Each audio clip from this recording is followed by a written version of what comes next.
Good morning, Peter here.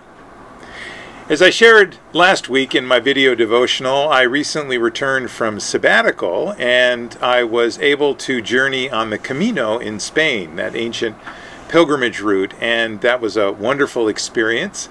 And I was able to post some short videos each day to keep the family apprised of what I was doing and how things were going, and I thought that I would share a couple of those posts with you.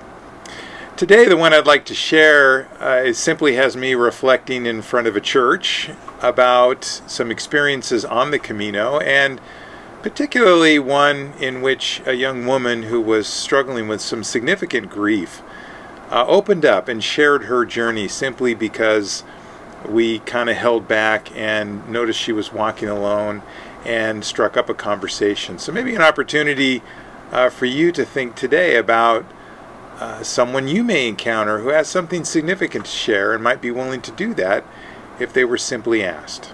So I hope you enjoy this post and have a great day. Good morning.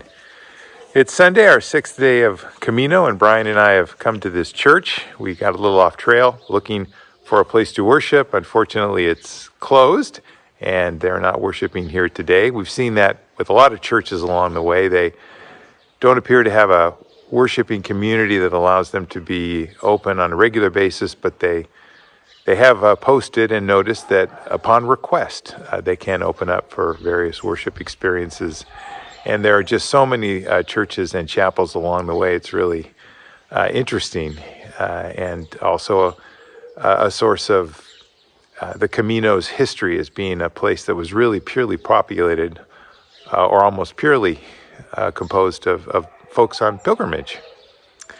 And we've noticed with the weather really becoming very nice over the last couple of days that people are stopping to talk more, and particularly the folks that we've been journeying with, it seemed to me that there was sort of a loss of depth of communication.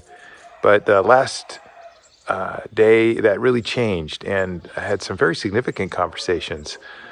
There was this one young woman, and she was hanging back and had been walking with the group for a couple of days, but she just didn't engage anybody, and her gaze was always downward. And so Brian and I hung back a little bit, and we said hi, and started talking with her. And she's born in Germany and lives now in England, but it was the second anniversary of the death of her father, and she had taken this pilgrimage to sort of reflect and remember him. And then she just started opening up and talking about that and her grief and her sadness. And there were a few other conversations during the day that were like that.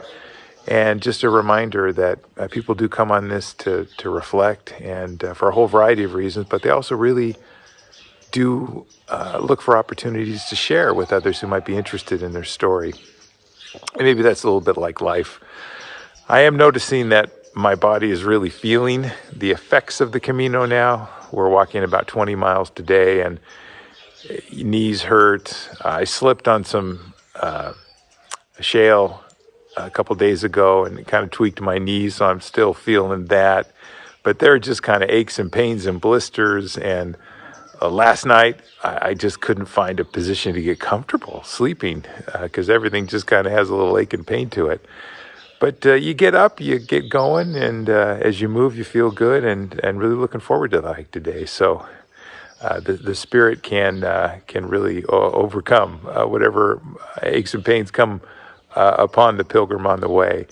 And we did have the joy last evening of seeing a young man who had to drop out 2 days ago because he injured his tendon, and he was in tears as he shared that he was going to have to stop the Camino. But he was able to get patched up, and he has joined us again today. And just the joy on his face at having the